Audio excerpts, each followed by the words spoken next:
Hello, and welcome to Misbehavior, the podcast for college student conduct professionals. Someday I'm going to say that smoothly. My name is Colette. And I'm Kurt.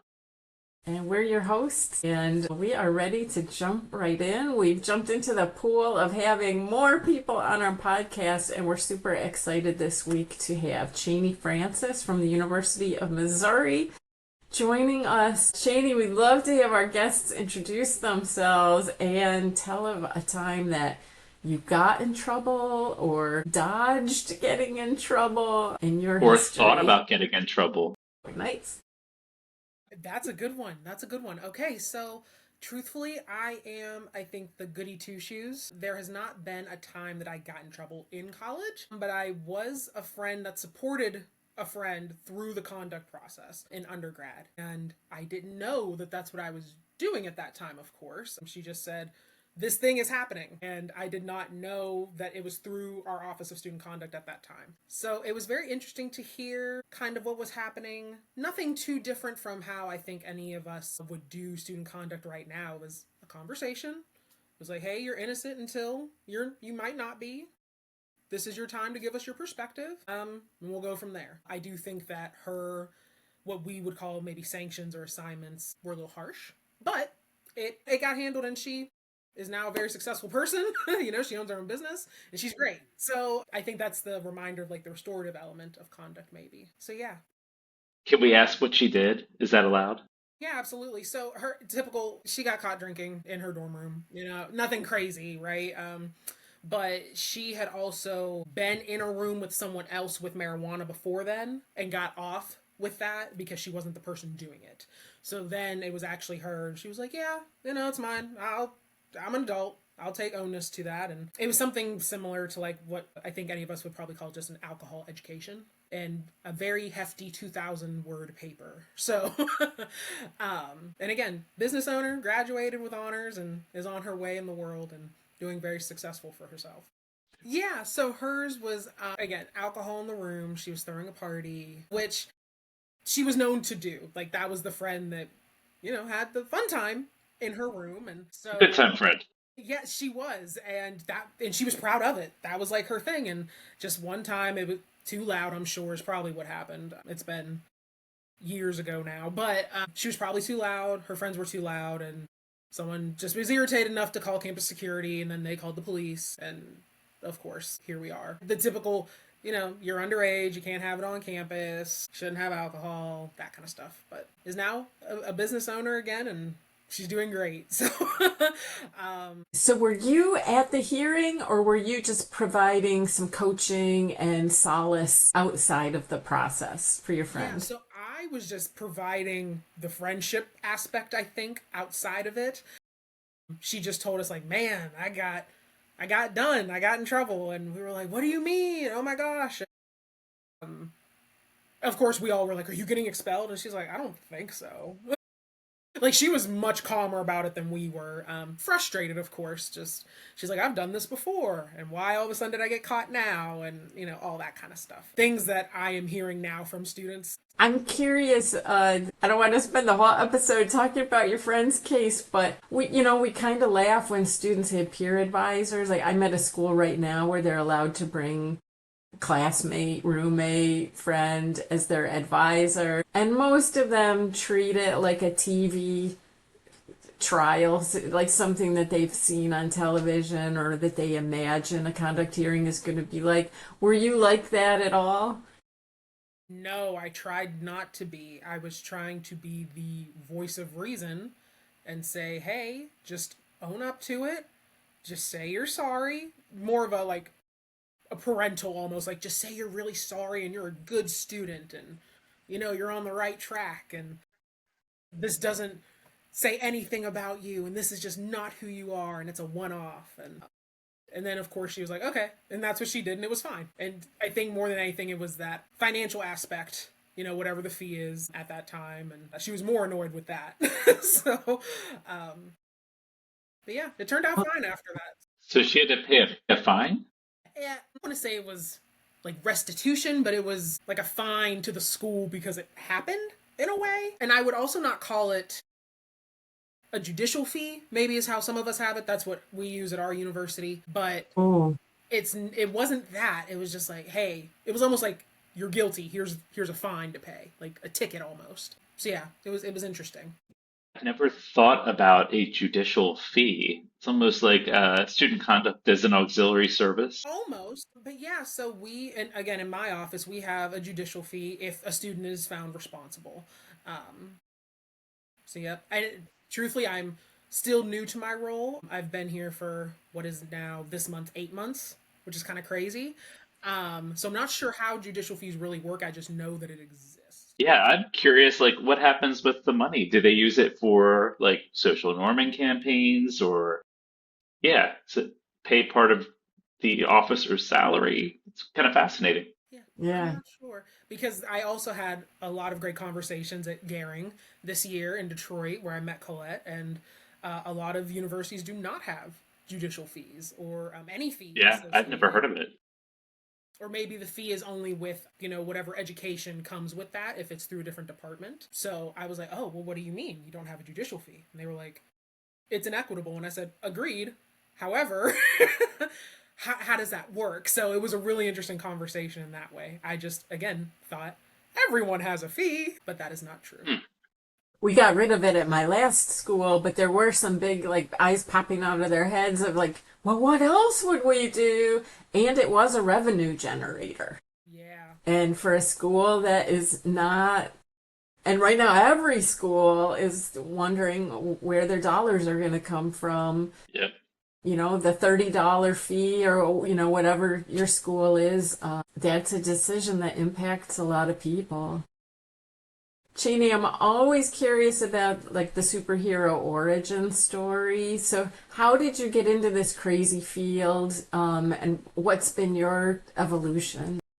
Yes, student conduct as it is was not a goal because I never thought about it for myself. I always knew that it existed. It just was not something that I was aiming to do. I don't know if many of us do aim to be in student conduct, but mine truthfully starts as a story about love. So my partner is a professor at the university and very quickly told me, hey, I'm moving. And I said, okay, where to? And as I was looking for new positions, coming from Pittsburgh, Pennsylvania is where I'm born and raised from. And before student conduct, I was in juvenile probation and I was a court coordinator. I was a program coordinator.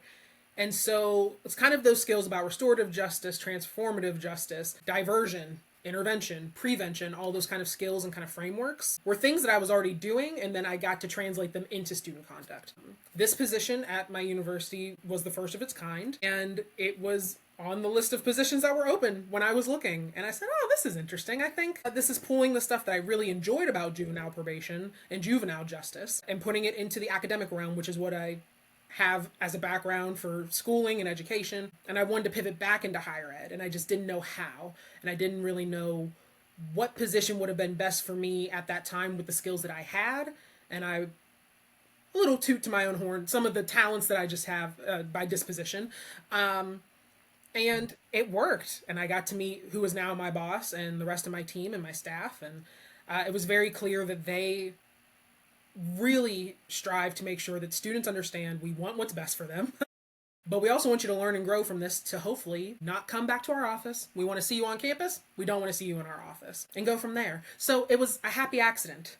Very serendipitous that I ended up in student conduct. And I'm enjoying it.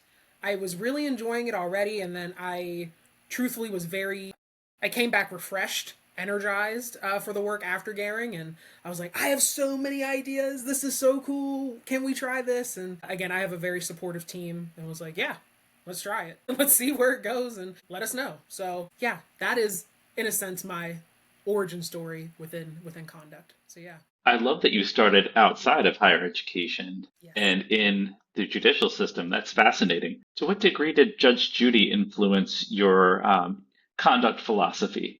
So actually, I was with Judge Joe Mathis and Joe Brown, what my grandparents loved and watched a whole lot. And truthfully, I think that those kind of elements make it appealing almost to be in the court system. And I was somebody who, of course, was toying with the idea of law school once upon a time ago. And I said, no, actually, I really do like law and policy. I just don't want to be in the law specifically. And while I was figuring that out about myself, especially during COVID, when all of us decided to go back to grad school, and I was talking with my mother, and of course, a mother's wisdom was like, well, there has to be someone who decides the policies and laws around education, right? And I said, I guess you're right. And so I went to school for that at the University of Pittsburgh, and that's what my background's in, and I focused in on higher education. So it was always the goal to be in higher education. I just wasn't sure how to get into higher education at that point. Yeah. And juvenile court approached me. It was definitely not something that I was interested in. I wouldn't have touched it with a 10-foot pole. And a family friend was like, hey, I heard you just graduated. Are you looking for a job? And I said, yes. Yes, because I would like income and to be able to support myself. And so I ran with it. And I had a great team. I learned a lot, especially about working with youth, working in a system that is built for youth, but also like, how do we make sure that it's as educational as it can be? And again, I know that all of us know, like, those are those things that mimic in student conduct. It's like, we're all human. We all make mistakes. However, what is the best balance right now for you to learn and grow from what you did, while also we have those pieces of accountability and responsibility that make it hard for our offices to be seen as like, friendly, or to not have the reputation of the principal's office, or that we are somehow policing students, and how to reframe those kind of conversations. But yeah, so in a sense, I will say in my thank you note, thanks Judge Mathis and Judge Brown on ABC in the middle of the day after my grandmother's soap operas when I was like 6. Yeah. It's core, then, is what you're saying. Almost, yeah. So I'm curious. I will confess, Judge Judy did impact me. Did you ask that question because you have been impacted also by TV lawyer or judges? I love a Judge Judy, and any kind of legal procedural show is my jam. So for sure, Judy has some great sound bites. She does. My favorite is, I wouldn't push it if I were you. That's always my favorite. I love that because again, as I'm sure you both have experienced, there's at least one student that you can think about that was really pushing their luck, and you're like, don't push it. Don't push it. And have you used it yet? I have not. Thankfully, knock on wood, I have not had to use that yet, but I'm sure it's inevitable. I am curious though, what's the most important skill or maybe lens that you brought with you from that judicial system into conduct that you think has really helped you? So I think the biggest one is truly meeting the youth, now student, where they are, and trying to view them as a whole rather than picking out this one specific instance that is defining them in this context. And that was something that was hard, especially in the judicial system. It's the separation of what I personally believe is right or wrong and my definitions of those things versus what their reality and truth is on the situation. And despite me agreeing or disagreeing with that, there are procedures and protocols to adhere to. And that is something that I told my now boss very early in my hiring process. She had asked me, what is going to be the hardest thing about student conduct for you? And I said, it's going to be when I have to punish a student. And thankfully, she immediately caught me and she said, I would like to reframe that for you. You're not punishing a student. You are holding them accountable for their actions and asking them to grow from it. And so that is the new lens that I try to really adhere to the most, because we are educators, we are teachers, we're teaching them skills, I think, in conduct that they don't get all the time in other settings or classrooms during their time in college. What a great point. Thank you. I loved what you said too about right and wrong. Like when I think of the ethics class I took way back in my undergrad years and learning like, oh, there are different theories of ethics, and like, we don't get to decide what is ethical. The student decides what's ethical, and they might disagree with us. And that's a much more interesting conversation than just right and wrong. Yes. Cheyne, coming from the outside, how did you even know that Gehring was a thing? Kurt and I think, talked in our very first podcast about training, how people, even who come through a traditional student affairs background, often are woefully undertrained to do their first even low level hearing. So how did you know that there were professional development opportunities? So again, I'm going to credit the team that I am now a part of and my boss. She very quickly was like, "Hey, this academy through this professional society is, I think, going to be the most important thing for you to do within your first year." And I said, "Okay, great. Tell me about it." And so between herself, our accountability coordinator, our student support specialist, who have all gone to Gehring or who have gone to other ASCA conferences, events at some time, were like, "I have learned so much. There's always a new perspective to gain. There's always something that someone else is using that you might also want to use." And you get to ask a lot of questions. And you also, what I am so excited about specifically with Gehring was that I left there with a lot of new connections. Colette being one of them, probably the first one, truthfully, that I had, and being able to just shoot an email and say, "Hey, can I have your opinion about this? What would you do? What would your university or college, what would your system do? What would your institution do?" And there's so much learning to still be had from that. So Gehring really was pivotal for me as someone, again, within their first year. I started in January, so still very new. I was already hearing cases, like our low level ones, but even just learning the small things on how to have those, what we call at my institution, initial meetings. So now, Nice. since Gehring, I now have my meetings at my round table at my office instead of me being behind the desk and my student being on the other side of the desk. I now use a lot of those approaches in restorative justice, like the talking piece. That has been so influential. It's a small thing. I know that a lot of us use it when we're younger in grade school, like a talking stick, but it really has helped me break the ice with a lot of students who, most of the time are nervous, maybe a little fearful about coming into our office. And then I always end with, "So tell me about the worst movie you've ever seen." And they're like, "What?" But it's just a great talking piece to just get us started before we really talk about the case. And I think it helps them, one, decrease the stress and anxiety that would naturally come from a situation that ends up in the conduct office. But two, it lets them know that I am also a human being and that I am not a mean person. I am not out to get them. In fact, I want what's best for them, and to put up the parameters and what I'll call the guardrails around, like, "Hey, Mm. you made this decision, but here's the path that I can kind of help you to be redirected on. That is your choice if you want to do that." And also those kind of talking points, like, this is still your choice. I'm just giving you a proposal about what I think should happen or could happen with you for the best educational outcome. However, this is ultimately your decision. And I think it's a reminder about our students are still human beings and they have been thrown into college under the guise of, like, "Oh, well, you're an adult now." And so I think that skill about talking to them as a young adult, whatever you want to call it, but in your office is very important. Sometimes it can be very, punitive in the way of, like, I'm telling you exactly what's wrong and what to fix and how to fix it, versus, "Here's what I think can help you. You can choose to do it or not." And that's okay. And I'm not going to hold that against you. We are a judge-free zone, and we'll continue as such.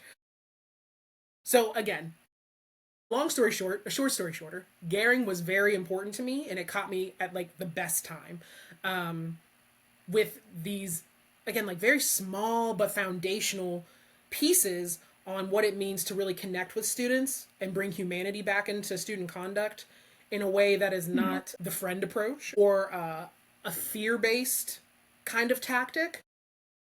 All about choices. It's all about choices. So On your LinkedIn, you refer to yourself, but is this your real title, equity enforcer? Because that is so boss. Well, thank you. So it is not my title at work. It is something that I adopted at my previous role in juvenile probation. And so in that role in Pittsburgh, Pennsylvania, shout out to juvenile court, I was tasked with heading all of the DEI initiatives. That was I would say, 60% of my job. And so I was talking with Wow. a lot of different officers, a lot of different stakeholders all the time. And in that realm, teasing is like the way to show love and appreciation. And so one of the older officers, who I think he has since retired, he would always say, "Oh, you're just trying to enforce all this DEI kind of stuff."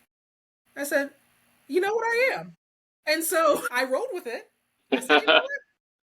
I'm going to be an equity enforcer." And it was also just a tagline that is very true to me, and I really hold on to that. But also, it's just a principle I try to keep for myself in my own life, in work, out of work. So, yes, thank you, Colette. Because I felt the same way. I was Mhm. like, I'm really jamming with this. So, I'm going to put it in there, and I'm going to mean it because I do mean it. So, yeah, wouldn't that be I like great? that you Love it. claimed it. It's so badass. Like, you think you're an equity enforcer. Like, well, thank you. Yeah, like, thank you. Actually, I'm going to spin that on its head. I know you were trying Yes, to I am. poke fun, but also, yes, yes, I am. Love it. Give us a window into the outside world. We put out a call before we started, like, send us information. Like, what are you worried about for the new school year? And you wrote in, you were concerned about the lack of restorative approaches. And I wasn't sure if that meant in our work. What have you seen in your previous life? What are we missing? I guess, or what were your concerns? Yeah, so I think when I wrote that, my concern was, and what I should have added more context to in verbiage, was that how do we make sure that restorative justice is being used in institutions where the punitive system is still the primary system? And are we in a state politically that wants that kind of punitive approach versus a restorative justice that is soft, quote unquote, or easy? Because it's not easy to use restorative justice approaches at all. It actually takes quite a bit of work and quite a bit of effort and intention and energy to make sure that that is the lens that is being used constantly. And so for myself, again, as someone who is new, fairly new to student conduct, is that sometimes we have to abide by systems that do not always allow us the room to have restorative justice practices in our systems. So maybe it might be better for me to ask you two that, as what I'll call seasoned professionals. Any thoughts, feelings, advice on that? What's your before snapshot right now? Like, are you in a system where you can influence systemic change? I think so. I think I have some pull. I think I definitely have a voice. And thankfully, I have a lot of support in that I'm able to try a lot of things and bring it to the table and say, hey, this is what's working for students. I think we should embed this in our system. And recently, more times than not, it's like, yeah, I agree. Run with it. Let's try it. Get back to me. Let's see what works, what didn't work, and go from there. But as I was really thinking, like, there are some times that I'm like, we really can't do that just given how our policies are written, given our funding, even sometimes. So things like that, that can be a little sticky, is what I'll say. I'm gonna duck off camera for a second. I wanted a visual aid. I don't know if this book I'm holding up, if you're listening to the audio, the Reframing Campus Conflict book, which is my go-to. And I usually keep it on my desk to show students when they come in, like, well, we could do this really, really formal process, but there are all these options. And I find most campuses use either the formal hearing, forced mediation, which I call weaponized mediation, or nothing at all. And there's so many other opportunities. I know, like on my LinkedIn, there's a lot of restorative stuff, but people only know about full-blown restorative circles. Like, there are so many other things besides that. But just trying to make people aware of, like, shuttle diplomacy options or just a facilitated conversation. I don't know, what do you think? This is an area where I know shockingly little about because I think I did very much come up through several systems that were very punitive. So this is all fascinating to me. I think I liked those structures because of my personality type. But I think as somebody who is a more seasoned professional now and thinking, what's actually good for a student, these all sound like better options to me that actually result in the outcome you want without imposing shame or fear or retribution. So yeah, I'm fascinated to hear that this is such a big movement right now. As you were saying, Kurt, it definitely seems more like a movement right now. And I would say even a call to action of like, hey, there are things that we could be doing differently for the outcomes we actually want. Because it's very clear that there were a lot of conversations about, hey, we want this outcome, but we're doing the exact opposite in our systems and processing to get that outcome. Hmm. And then Yep. somehow we're still shocked that we didn't get the outcome that we wanted for students. And again, just as I was having these kind of conversations and skills in a previous role and bringing them here, I think that my institution, truthfully, right now, we're at a really great transition point that we are able to influence this kind of change and moving forward. Granted, there's always probably going to be one stoppage point, and I think that's for anyone. And by a stoppage point, I mean what we can and can't do given our system and our policies. But I do think, like the small things, like Colette, like you just said, I'm like, man, I'm going to print out the front page of that book and have it on my desk too and be like, hey, here's this kind of stuff. Here's what we could do, but we don't have to. What are your thoughts on that? And how, again, what I'm calling a smaller practice that could have significant impact. So, yes, that kind of movement and mobility is comforting, is what I'll call that. I think that this is comforting, especially because college students already have a lot going on. And there's a lot of stuff that we are not privy to in our office, given our good old friend, the FERPA release, or, just other consent forms, and also not trying to force students to tell us things that might be re-triggering or traumatizing. So we're trying to play the guessing game on how to best holistically support them and help them. So, but I think restorative justice is a really great catalyst for that kind of movement. Mm-hmm. Anyways, I'll stop talking. Colette, you also had something to say. No, you're really making me think. I think I want to steal that idea of printing the copies because I've used that book cover almost like a restaurant menu with students. 'Cause I always want students to be able to have options. And Yeah. so when I show it to them, I'm like, let's see how many options we can come up with. And then you tell me what feels like the right flavor for this situation. But then they walk out of my office, and I think about the emails I would receive. Like, I think Dean Shaw, that shuttle thing you talked about is the right one. And if they had been able to walk out and actually have a copy of that, and maybe it could be more sophisticated, some short definitions. But even if it was just a book cover and they could Google what the different things were to remind themselves, you're giving me good ideas for ways to improve that process, but giving them the agency at the end. You can't steal the idea. You originated the idea. I just added to it. Well, we improved. I think this was an synergy. innovation. There you go. Synergy. This was an innovation brainstorm. For Yep. sure, for sure. I love listening to this because I think about the intersection of maturity as conduct officers. I started in conduct immediately after I finished my undergrad, and it was before a time where I had ever been challenged to think critically about what was put in front of me. And I love what you're saying about thinking about the end result, because I think I was acting out what I was shown. Like, this is what a conduct officer does without ever thinking about, will this produce the outcome that we want, which is to help our students become strong, independent thinkers and to get out on the other side of this and, be productive citizens and not have a bad experience in college. So I love listening to this and thinking about how do you build opportunities for new professionals to have the space to think critically and challenge them about their own ways that they think about the work that they're doing. Yes, which is something that happened for me at Gehring. Like maybe that might not have been the goal in those sessions or in that academy, but it made me think like, oh man, what about this perspective? And then, oh, well, maybe I could implement this. Oh, well, maybe, oh, wait, I have to revisit that policy because technically maybe I'm not allowed to do this part. But now the university has to do this. But then that means we're put in a weird position. And then this, and like all these other different ways of thinking that I'm like, man, I had no clue.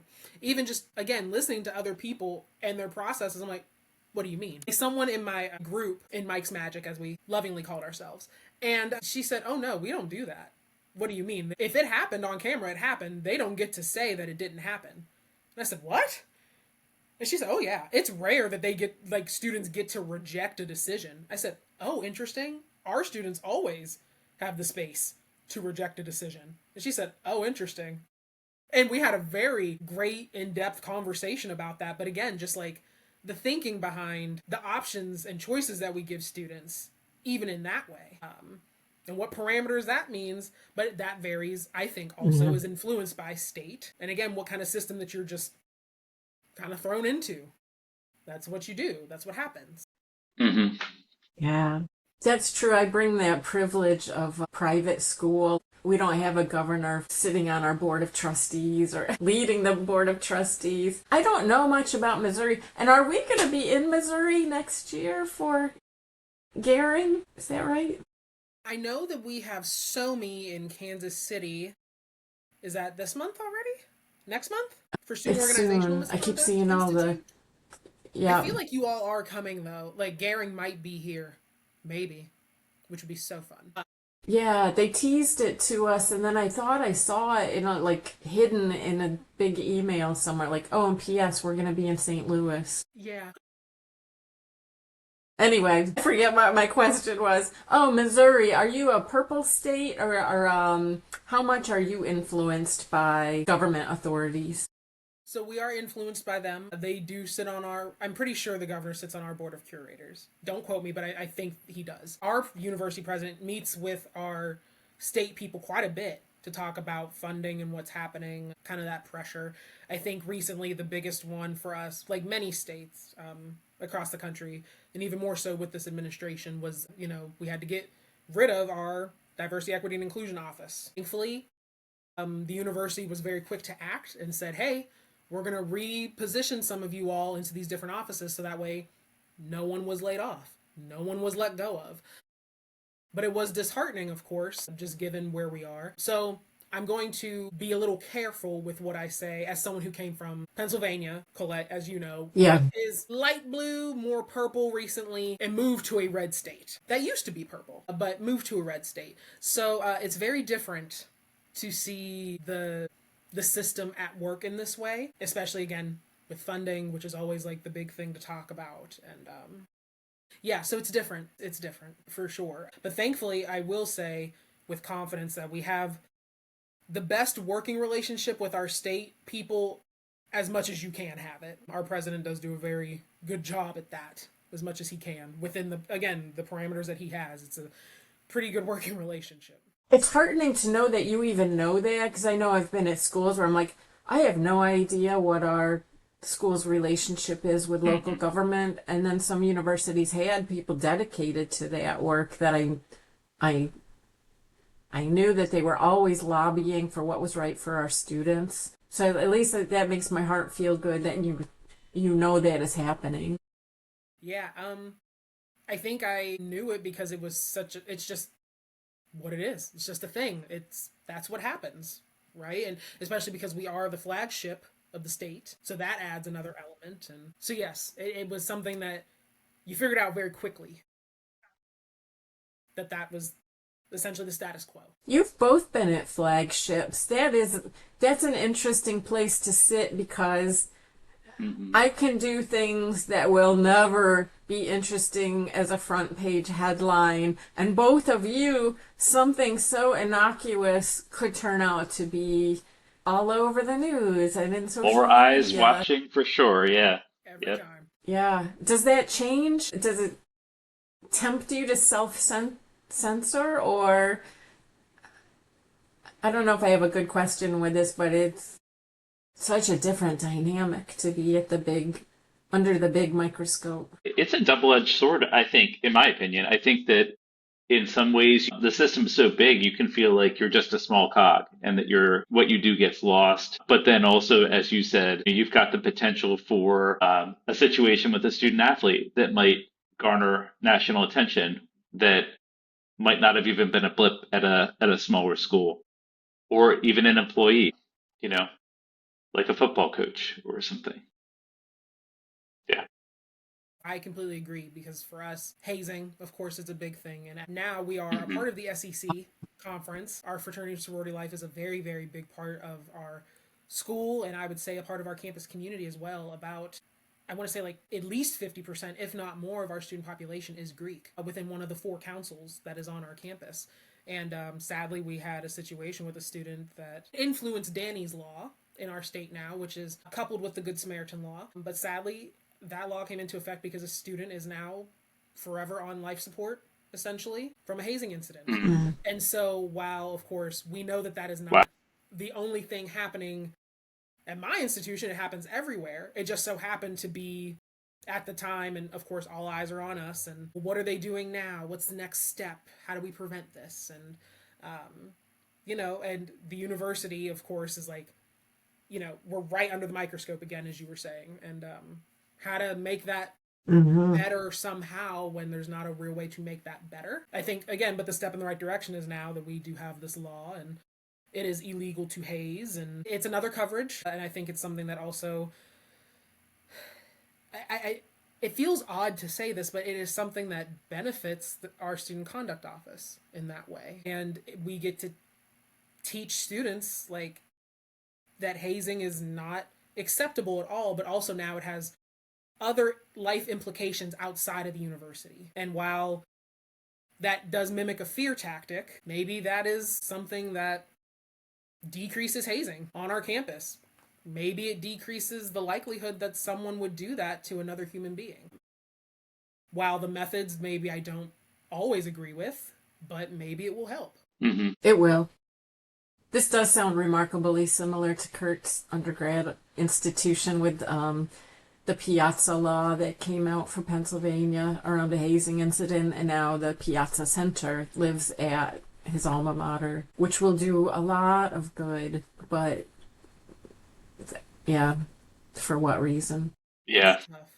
And so now, Kurt, I might possibly be judging. What was your institution in Pennsylvania? Are we saying names? Is it okay? I just outed you, didn't I? I was It's gonna fine. tease as No, I did my undergrad at Penn State, so that was my. And then I also. You have a story? no, Oh I'm Pitt no, alum, so I always tease. you're what? I went to Pitt, so of course I always have to tease. Okay, so yeah, State. Yeah. So like, I guess. we used to be rivals. Yeah, not so much anymore. I mean, it's hard to rival with a school that is now named a public Ivy, but that's just me. Yeah. Which is a very right. I had that reaction as well when they said that. They were like, "Oh, well, it's now a public Ivy." I said, "According to who?" um, very interesting, like how that came about. But anyways, it's now my happy talking point. It's a hill I get to half die on. But so That anyway, is hilarious. I love it. I wanted to tell you both something that happened today. I was at the farmer's market, and all of a sudden I hear, "Hi, Miss Francis." I turn around, and I was like, because who calls me Miss Francis ever? And I turn around, and it was a student I had in my office. And we were just Oh catching up. wow, We were spotted catching in up, public. and for like out in public, which was crazy to me because any student that I see, like even on the sidewalk with me, they immediately like head down, cross the street, don't want to look at me. And so he immediately was like, "Hey."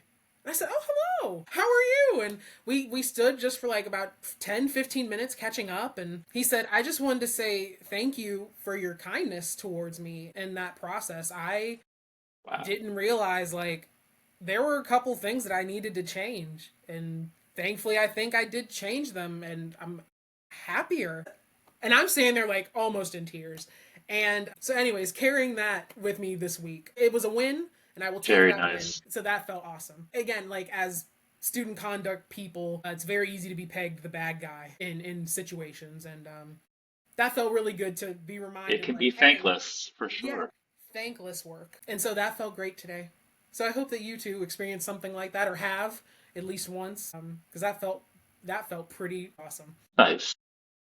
I think we might at some point have a former student that has already expressed some interest in coming on when they're ready to tell their story. But Cheyne, you read my mind when we both opened our mouths at the same time after that hazing story. I'm like, we have got to have something positive to end this podcast on, but it needs to sound authentic and not like, Perfect. someone tell a joke, please. Knock, knock.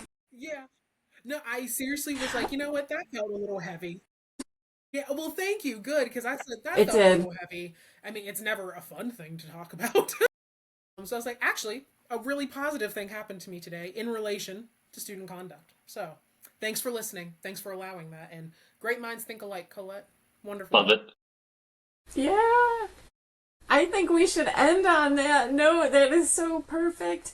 Cheyne Francis, you were everything I was dreaming that Loved you would be. We were so nervous about bringing people in, and we don't know what we're doing making this podcast, but you were so fun. And just like when I met you at that giant reception, which is always a nightmare for me, you were just so nice. And Kurt, Cheyne caught me stealing food from the buffet. They had these delicious asparagus spears, and I didn't know what sort of Weight Watcher friendly meals would be served throughout the conference. I had a little cup full of all the veggies, and Dying a little bit that the thing you were stealing was asparagus. it was delicious. It was to die for. If Cheney's descriptions of how great the Gehring Institute is through ASCA, the food is also exceptional, if that's the decision maker. That's rare. But anyway, thank you all for tuning in. Cheyne, we'll see you on the other side. I hope this is a great year for you. Yes, thank you both for having Oh, me. we got to remember, we got to pander Yeah. to our listeners to like, comment, and subscribe. All 5 of them. Please don't forget to share this with your mom. Anybody else who might be listening that you think might be interested in listening to these amazing people talk. Bring it on, people. Thanks, Cheyne, and we'll see you next time on Misbehavior.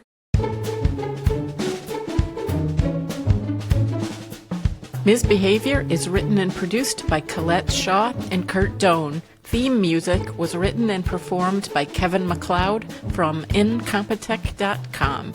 You can contact Misbehavior at misbehaviorcollege@gmail.com. That's msbehaviorcollege@gmail.com.